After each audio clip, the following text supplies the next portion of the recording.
This is the most important lecture of cash flow statement. It is operating activities. अब operating activities जो होती है ना, मैंने आपको बोल दिया था कि ऑपरेटिंग एक्टिविटीज होती क्या है।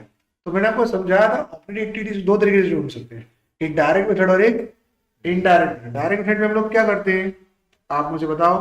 तो मैंने आपको एक फ्लो में समझाया था उसको, करेक्ट। तो हमने यहां देखा था उस चीज को, तो मैंने आपको यहां सिखाया था what is direct method and indirect method. तो डायरेक्ट मेथड में हम लोग क्या करते थे, जो कैश गई, जो कैश आई सेल्स, उसमें जो कैश गई डायरेक्टली वो माइनस कर देते। और इनडायरेक्ट में हम लोग क्या करते, जो हमारा यहाँ पे 20 का यहाँ पे अमाउंट दिया होगा, यानी जो नेट प्रॉफिट है उसको हम ये प्लस करते थे, करेक्ट। तो देखो मैं स्टेप बाय स्टेप जाता हूँ। देखो एक सिंपल सा फॉर्मेट में फंडा समझा, व्हाट इज ऑपरेटिंग एक्टिविटी। देखो ये हमारा ऑपरेटिंग एक्टिविटी 3 स्टेजेस कंप्लीट करने के बाद, करेक्ट। एक्चुअली देखा था 4 स्टेज। पहला स्टेज होता है कि जो भी आपका प्रॉफिट यहाँ पे आएगा, what is profit we are getting. तो हम लोग यहाँ पे क्या करते हैं, क्लोजिंग में से ओपनिंग माइनस हमारा नेट प्रॉफिट। तो अभी हमारा क्लोजिंग माइनस ओपनिंग अगर हम लोग कर ले तो ये समझो कि 20 माइनस 20, एज्यूम कर लो कि 20 माइनस 20, हमारे पास कोई प्रॉफिट नहीं आया, it is 0। Any issues in that?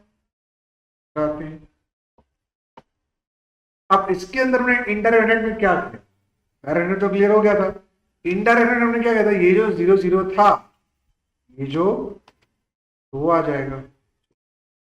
तो इसमें जो 0 0 था, उस 0 0 के साथ हमने क्या किया, for provision for tax, interim dividend, dividend payable और ट्रांसफर टू रिजर्व, कि जो प्रॉफिट हमने बांटा है उसको हमने प्लस कर दिया। तो फर्स्ट स्टेज हमने ये कर दिया कि जो रिजर्व है, डिविडेंड पेएबल है, इंटरिम डिविडेंड है, प्रोविजन फॉर टैक्स है, रिफंड ऑफ टैक्स कुछ था नहीं, और होता तो माइनस कर लेते, और बाद में दैट इज और क्या था, ट्रांसफर टू रिजर्व। यहाँ ट्रांसफर टू रिजर्व कितना था, 2 रुपए, और लास्ट में यहाँ पे डिविजन फॉर टैक्स 4 रुपए। Is it true? तो अगर हमने इन सबको प्लस कर दिया तो यहाँ तो आंसर आया 0 0, यहाँ पे क्या आंसर आएगा वो बताओ। तो यहाँ आंसर आएगा 10, तो वो 10 को प्लस कर देंगे, सही है ना बेटा। तो हमारे पास क्या आ जाता, टोटल 10 आ गया। तो ये हमारा टोटल एडजस्टमेंट क्या बोलेंगे हम लोग, दैट इज, ये हम लोग आंसर यहाँ पे ला देंगे भाई, ये 10 है हमारा आंसर, सही है। अब हम लोग क्या करेंगे, हम लोग वो चीजें ऐड बैक करेंगे जिसके वजह से कैश गया ही नहीं था। तो हमने ये ऐड बैक करके हमारा आंसर क्या आया, इट इज 10, वहां से 10 आया था ना, व्हाट इज दिस 10। तो हमारा जो ये सब जो यहाँ पे 10 था, 10 में से 10 गया तो 0 0 आ गया। अब वही 10 हमने यहाँ पे डाल दिया था 10। अब 10 के अंदर हम लोग क्या ऐड बैक करेंगे, जो नॉन कैश एक्सपेंस है और जो फाइनेंशियली बोरोइंग्स पे जो इंटरेस्ट डिविडेंड चुकाया गया है वो प्लस करेंगे, सही है ना। तो हम लोग यहाँ पे क्या कर रहे हैं, हम लोग यहाँ पे ये जो loss on sale of furniture is a non cash expense, interest on borrowing is a financial activity, फिर यहाँ पे goodwill advertise non cash expense और डेट नॉन कैश एक्सपेंस, इसको हम क्या कर लेते, प्लस कर लेते। तो अगर हम ये लोग प्लस कर रहे हैं, हम लोग यहाँ प्लस कर रहे हैं, देखो depreciation, goodwill एमोर्टाइज, interest on bank overdraft, ये फाइनेंशियल एक्टिविटी है, interest on borrowing financial activity है, तो ये भी हमने प्लस कर दिया यहाँ पे। फिर नॉन कैश अंडरराइटिंग कमीशन, यही फाइनेंशियल एक्टिविटी है, ये भी हमने प्लस कर दिया। क्योंकि ये हम लोग यहाँ प्लस इसलिए कर रहे हैं बिकॉज ये फाइनेंशियल एक्टिविटी माइनस कर, तो अल्टीमेटली इसकी इफेक्ट ही निकल जाएगा। मतलब ये कैश फ्लो किसका बन जाएगा, टोटली बिजनेस का बन जाएगा, करेक्ट। तो ये हम यहाँ पे ऐड बैक करें बिकॉज एंड है माइनस करेंगे, वो देखो यहाँ पे माइनस करेंगे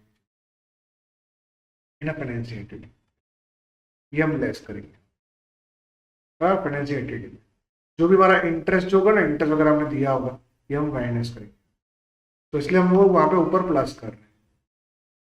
तभी ये डिटेल समझ में नहीं आएगा, अभी हम तुम लोग इतना समझो कि फाइनेंशियल एक्टिविटी का भी जो इंटरेस्ट होता है वो प्लस होता है। उसके बाद क्या होगा, ये फाइनेंशियल एक्टिविटी ये भी प्लस कर दिया, फिर लॉस की नॉन कैश एक्सपेंस है, ये भी प्लस कर दिया, और इंक्रीजिंग प्रोविजन ऑफ आउटफुल डेट्स, ये भी नॉन कैश एक्सपेंस है, ये भी प्लस कर दिया। तो इतनी चीजें हम लोग क्या करते हैं, प्लस करते हैं। फिर मैंने माइनस क्या किया था, तो यहां देखो, interest income, dividend income, rental income, gain on sale of furniture. अब ये तो नॉन कैश इनकम हुई और ये सारी इन्वेस्टिंग एक्टिविटी की इनकम से, इसको मैं क्या करना होगा, minus. Correct.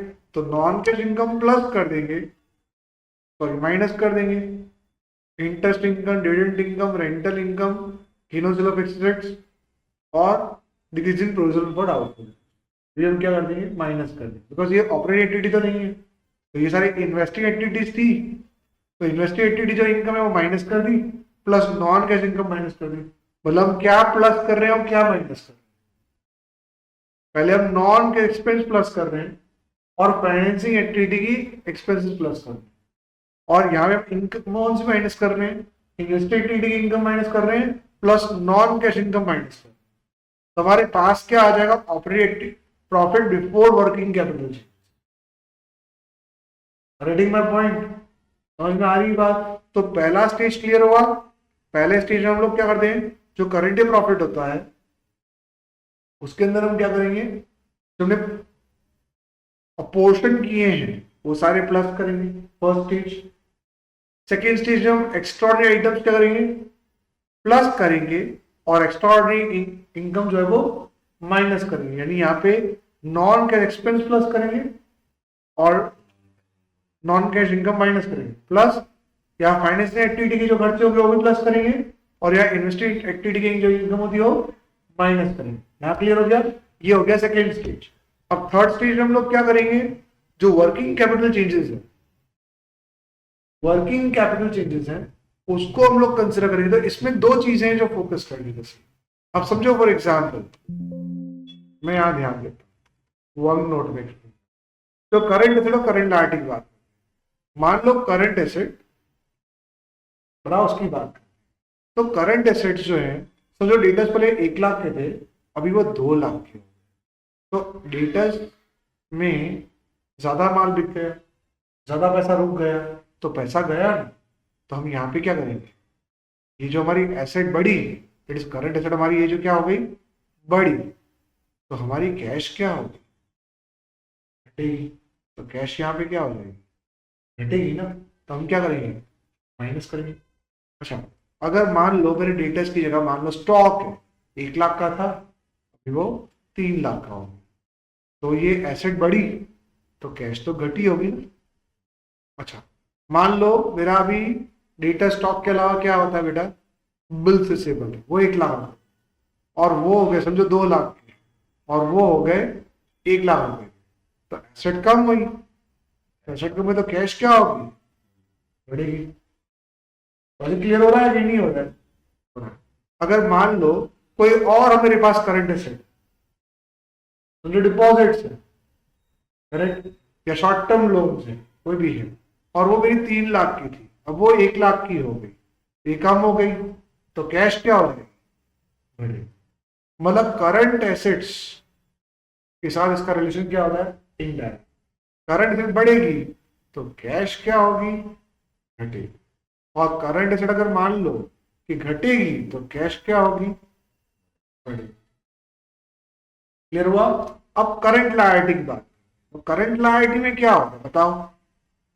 Suppose current liability, मेरे क्रेडिटर्स पहले 1 लाख के थे, अब मेरे क्रेडिटर्स 1,50,000 के हो गए, तो मुझे बता, करंट लायबिलिटी बढ़ी, करंट लायबिलिटी बढ़ी मतलब क्या, मुझे सारे लोगों को पैसे देने के बढ़े, तो मेरे उसके पैसे मेरे पास आए ना, तो मेरी तो क्या हो जाएगी, मेरी करंट लायबिलिटी बढ़ेगी, तो मेरी कैश भी क्या होगी, बढ़ेगी ना, अगर मेरी करंट लायबिलिटी बढ़ी तो। सपोज अब मेरी करंट लायबिलिटी मतलब आउटस्टैंडिंग एक्सपेंस 1 लाख के थे, अब वो 2 लाख के हो गए, तो सारे के पैसे मेरे बिजनेस में रुक गए ना, तो मेरी कैश क्या होगी, बढ़ेगी। इज इट ट्रू और नॉट। अब अगर मान लो मेरी करंट लायबिलिटी पहले 1 लाख की थी, और मेरी अगर मान लो 0.5 की हो जाती, मतलब मेरी लायबिलिटी कम हो गई, क्रेडिटर कम हो गए, क्रेडिटर कम हो गए मतलब क्या हुआ, मेरा पैसा चला गया ना, तो मेरी कैश क्या हो जाएगी, कम हो जाएगी। तो करंट लायबिलिटी का रिलेशन कैसा होता है, करंट लायबिलिटी बढ़ेगी तो कैश भी क्या होगी, बढ़ेगी, और करंट लायबिलिटी घटेगी तो कैश भी क्या होगी, घटेगी। एनी डाउट्स, आगे बढ़े। समझ में आ रहा है कि नहीं आ रहा है? तो वर्किंग कैपिटल चेंजेस में यही चीजें हमें देखनी होती है। अगर इन्वेंट्री घटेगी तो ऑब्वियसली कैश क्या होगी, बढ़ेगी, तो यहाँ तो प्लस होगा, तो प्लस लिख देते हैं। फिर यहाँ पे बोलो ट्रेड रिसीवेबल घटेगी तो क्या होगा, कैश बढ़ेगी, करेक्ट। अक्रूड इनकम घटेगी तो क्या होगा, कैश बढ़ेगी। प्रीपेड एक्सपेंस घटेगी तो क्या होगा, कैश बढ़ेगी। और अगर मान लो ट्रेड पेबल्स बढ़ेंगे तो भी कैश बढ़ेगी, तो करंट लायबिलिटी बढ़ रही है। आउटस्टैंडिंग एक्सपेंस बढ़ेंगे तो करंट लायबिलिटी बढ़ रही है, तो कैश भी क्या होगी, बढ़ेगी। एडवांस इनकम करंट लायबिलिटी बढ़ रही है तो कैश भी बढ़ेगी। अब अगर स्टॉक बढ़ेगा तो कैश क्या होगी, कम होगी। अगर ट्रेड रिसीवेबल्स बढ़ेंगे तो कैश क्या होगी, कम होगी। अगर अक्रूड इनकम बढ़ेगी तो भी कैश कम होगी। एडवांस प्रीपेड एक्सपेंस बढ़ेंगे तो भी कैश कम होगी, बिकॉज करंट इनकम बढ़ रही है सब, तो कैश कम होगी। और करंट लायबिलिटी कम होगी तो कैश भी कम होगी। आउटस्टैंडिंग एक्सपेंस घटेंगे तो भी कैश कम होगी। और एडवांस इनकम घटेगी तो भी कैश कम होगी, करंट लायबिलिटी कम होगी तो कैश कम होगी। सिंपल सा फंडा है। तो हमारे हाथ में क्या आ जाएगा, कैश जनरेटेड फ्रॉम ऑपरेशंस। और वो ऑपरेशंस मिलने के बाद तो रिफंड माइनस कर, मैं रिफंड पहले ही माइनस कर चुका हूँ, तो मेरे हाथ में क्या आएगा, cash. How extraordinary items work. फिर एक्स्ट्राऑर्डिनरी आइटम अगर कोई हो तो वो डाल सकते हैं, रिफंड वाला जो पार्ट है, पर ये मैंने ऊपर ही डाल दिया, तो इन सबको निकाल दो, ये सारा पॉइंट हमारे काम का नहीं। तो डायरेक्टली हमारे पास क्या आ जाएगी, cash flow from operating activities. तो मतलब cash flow operating activities 3 stage से बनता है। एक, आप अपोर्शन प्लस करो, reserve, dividend, interim dividend, provision for tax और refund of tax. Refund of tax minus हो, ये 4 चीजें प्लस होगी और ये माइनस हो। तो ये पहले अपोर्शन वाला निपट जाएगा। तो अपोर्शन वाला निपट जाएगा तो हमारे हाथ में क्या आएगा, हमारे हाथ में आएगा, हमारे पास यहाँ पे क्या आएगा, तो हमारे पास यहाँ पे आएगा net profit before tax and extra ordinary. जो हमें यहाँ टाइटल में लिखा वो कौन सा आएगा, यहाँ पे इंसर्ट कर देता हूँ, अपने को क्लियर होगा। तो यहाँ पे अपने को जो हाथ में आएगा वो क्या आएगा, net profit before tax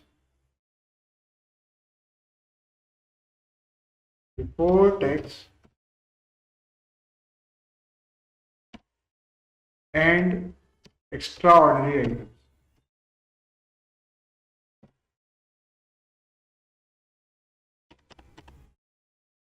extra ordinary items.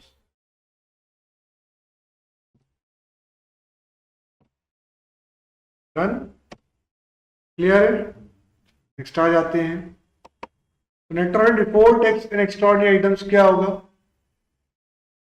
तो यह मिलेगी। क्यों, पहले में क्या मिला था, सिर्फ करंट प्रॉफिट, उस प्रॉफिट में टैक्स जोड़ दिया और एक्स्ट्रा ऑर्डिनरी आइटम्स जोड़ दोगे, मतलब नहीं जोड़ोगे तो ये क्या हो जाएगा, net profit before tax and extra ordinary items. Clear है, ओके। ये मिलने के बाद हम क्या करेंगे, एक्स्ट्रा ऑर्डिनरी आइटम्स को क्या करेंगे, माइनस, एक्सपेंस को प्लस करेंगे, इनकम है तो माइनस करेंगे, तो हमारे पास operating profit before working capital changes मिल जाए। फिर उसके बाद हम वर्किंग कैपिटल, करंट एसेट और करंट लायबिलिटी का चेंज सेट करेंगे, तो हमें cash flow from operating activities मिल जाए। There are 3 stages for finding out cash flow from operating activities. Clear हो रहा है बेटा, कोई डाउट है? चलिए, तो वही 3 स्टेजेस मैंने भी लिखे हैं। तो पहला स्टेज क्या आएगा, मेरे पास क्लोजिंग में ओपनिंग माइनस करूंगा, फिर जो मैंने ट्रांसफर किया portion, reserve, dividend, interim dividend, provision for tax और रिफंड, ये 4 मैं किसमें डाल दूंगा, ये 4 plus refund of tax minus. तो मुझे क्या मिलेगा, net profit before tax and extraordinary. वो मिलने के बाद मेरा सेकंड स्टेज क्या होगा, ये जो मुझे मिल चुका है उसका नॉन कैश एक्सपेंस प्लस करूंगा, फाइनेंशियल एक्टिविटी के एक्सपेंस प्लस करूंगा, और नॉन कैश इनकम माइनस करूंगा, और इन्वेस्टेड एक्टिविटी के आइटम्स माइनस करूंगा। तो ये जब मुझे ये मिल जाएगा तो मुझे मिलेगा operating profit before working capital changes. वो मिलने के बाद मैं क्या करूंगा, मैं operating profit before working capital changes अगर मिल जाते हैं, उसके बाद में करंट एसेट अगर बढ़ती है तो कैश को माइनस करूंगा, और करंट एसेट अगर घटती है और करंट लायबिलिटी बढ़ती है तो उनको मैं प्लस करूंगा, और करंट एसेट्स और डिक्रीजिंग करंट लायबिलिटी। अब करंट एसेट्स और डिक्रीजिंग करंट लायबिलिटी, अगर एसेट बढ़ती है और लायबिलिटी घटती है तो उन दोनों से मेरा कैश क्या होगा, बढ़ेगा। तो उसको मैं क्या करूंगा, माइनस, माइनस कर देंगे। तो इसके बाद मुझे मिलेगा cash generated from operation, it is cash flow from operating activities. यहां तक क्लियर हो गया। नेक्स्ट आते हैं, अब बात करते हैं सम्स की, और सम स्टार्ट करने से पहले इतना रेफर कर लो।